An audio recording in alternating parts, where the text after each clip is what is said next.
ខ្ញុំមិនបានចាប់ផ្ដើមការសន្ទនាជាមួយនាងទេអ្នកប្រហែលជាបានអានវាខុសហើយវាជារឿងដែលជាធម្មតាវាមានលក្ខណៈប្រធានាធិបតីជាងពិតជាខ្ញុំដាក់នាងមែនតើរឿងនេះអាចកើតឡើងដោយរបៀបណាបងស្រីរូស៊ីវ៉ាន់ឈីងខ្ញុំបានសុំឲ្យអ្នកមកជាមួយខ្ញុំពេលអ្នកបដិសេធវាបានប្រែក្លាយទៅជាជាមួយខ្ញុំនិងវ៉ាន់ឃីងបានណាត់ជួបគ្នាហើយមែនទេប៉ាមានរឿងអ្វីមួយកើតឡើងដូច្នេះខ្ញុំបានសុំឲ្យហ្វេងជួយប្អូនប្រុសរបស់ខ្ញុំឈ្មោះហ្វេងគឺបានមកជាមួយខ្ញុំបងប្រុសចាប់ផ្ដើមដេញថ្លៃភ្លាមវាហៀបនឹងចាប់ផ្ដើមហើយអ្នកកំពុងបដិសេធខ្ញុំតើគាត់មិនមានភាពមើងម៉ាត់ទៅនៅពេលនោះតើមានអ្វីកើតឡើងចំពោះគាត់ឥឡូវនេះវ៉ាន់ឈីងមានឥទ្ធិពលខ្លាំងណាស់នៅទីនេះស្ត្រីម្នាក់នេះចូលចិត្តរញ៉េញ៉ៃជាមួយខ្ញុំពិបាកណាស់អូលោកជាងមើចូលយើងដោះស្រាយបញ្ហានេះដោយឯកជនតើវាល្អយ៉ាងអាក្រក់មានមនុស្សជាច្រើនកំពុងតាមដានបើវាខ្មាស់អៀនចូលយើងបដូរកៅអីទៅអង្គុយចុះវាមិនអីទេបងហ្វេងធ្វើវាទៅហេតុអ្វីយើងត្រូវផ្លាស់ប្ដូរចំហបងស្រីរូស៊ីប្អូនស្រីរបស់ខ្ញុំជាមនុស្សល្អមែនទេមើលចុះអ្នកវិញ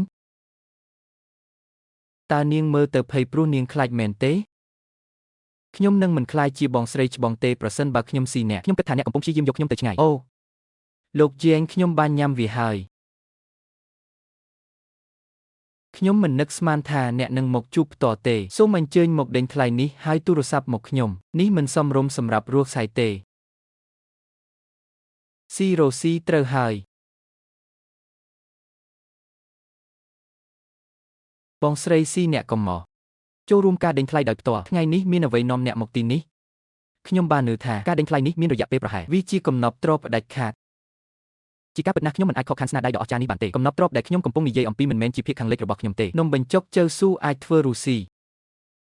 របស់របរដែលប្អូនស្រីខ្ញុំបានយកមកដោយខ្លួនឯងពួកគេប្រកាសជាមានអំណាចខ្លាំងណាស់ខ្ញុំឆ្ងល់ថាពួកគេជានរណាខ្ញុំពិតជាចង់ស្គាល់អ្នកដែលផ្ដល់វាណាស់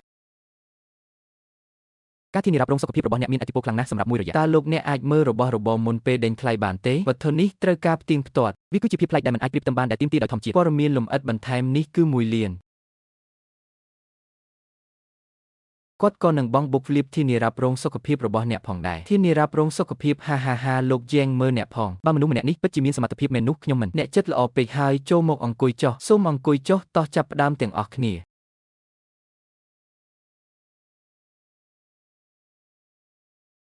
សួស្តីភ្ញៀវទាំងអស់គ្នាការដេញថ្លៃមុនពេលប្រមូលការប្រកួតលើកដំបូងនឹងចាប់ផ្ដើមជាផ្លូវការ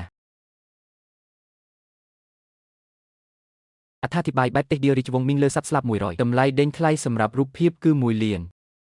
ការដំឡើងថ្លៃបន្ទាប់ត្រូវបានកំណត់នៅ100,000ការដេញថ្លៃចាប់ផ្ដើមសម្រាប់រីជវងមីងគេស៊ីពីងតម្លៃជាមធ្យមប៉ានស្មានថាមានចំនួន3 លាន3 លានមិនគ្រប់គ្រាន់ទេ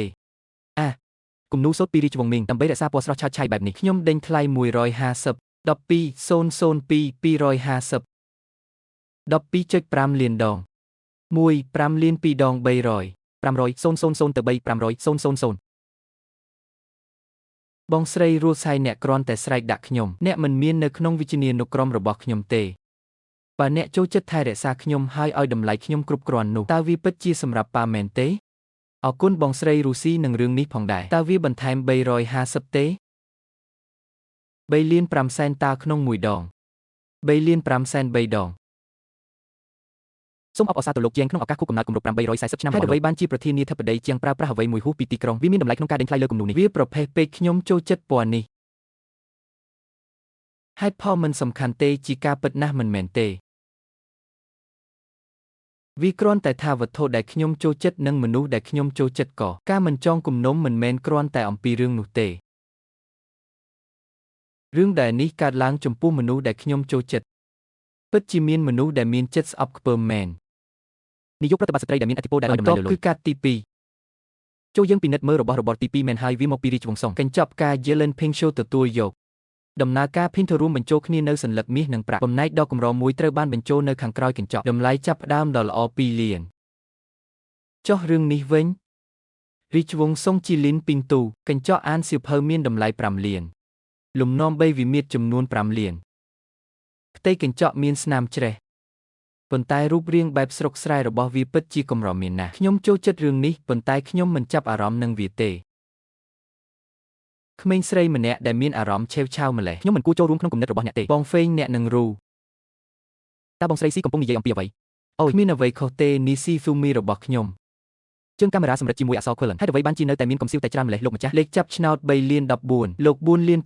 5,400សូមចាប់រង្វាន់500,000ដងសូមអបអសាទរសុភាពបរោះនេះបានយកខ្សែភាពយន្តរបស់យើងកញ្ចប់ការ៉េជវងសុងជីលីនពីងទូសូមអបអសាទរអ្នកទាំងអស់គ្នាតើអ្វីជាជំហានបន្ទាប់